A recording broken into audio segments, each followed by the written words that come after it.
सज धज के रेट तू रैया धनिया चले के बाद उठावे मंदिरिया।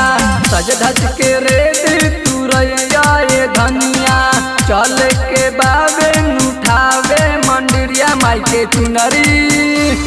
के चुनरी चढ़ाएम चमकीला इहाँ भगतन के लागल बाटे रेला। सतमी के माई के अखियान खुलित सारा भगतन के खुशिया से झूमित। सतमी के माई के अखियान खुलित सारा भगतन के खुशिया से झूमित। माई के चुनरी चढ़ाएम चमकीला इहाँ भगतन के लागत मेला।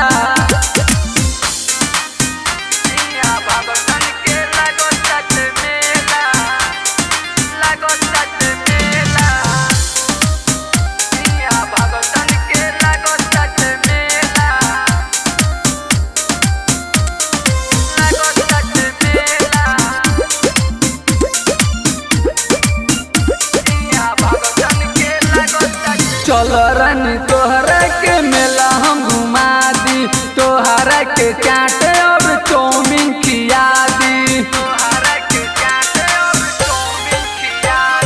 चल रानी तोहरा के मेला हम घुमा दी, तोहरा के चाट और चौमिन खिया दी।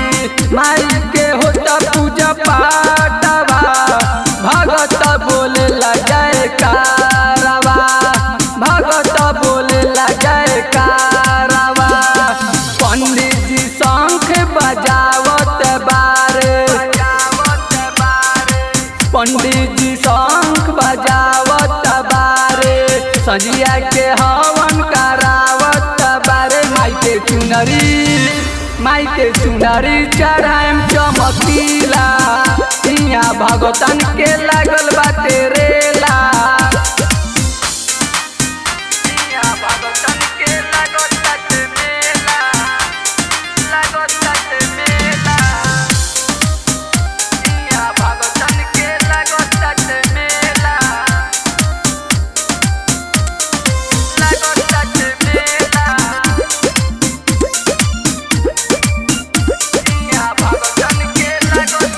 दशमी के माई के होई जब विदाई, बेटवा से अब ना जुदाई सहाई। दशमी के माई के होई जब विदाई, बेटवा से अब ना जुदाई सहाई।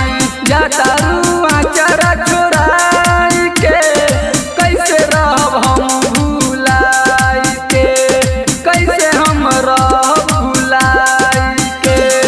सकती के तोहर चर्चा रहेला,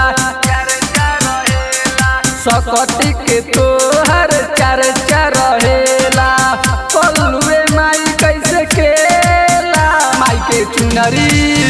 माई के चुनरी चढ़ाएम चमकीला इहाँ भगतन के लागल बाटे रे।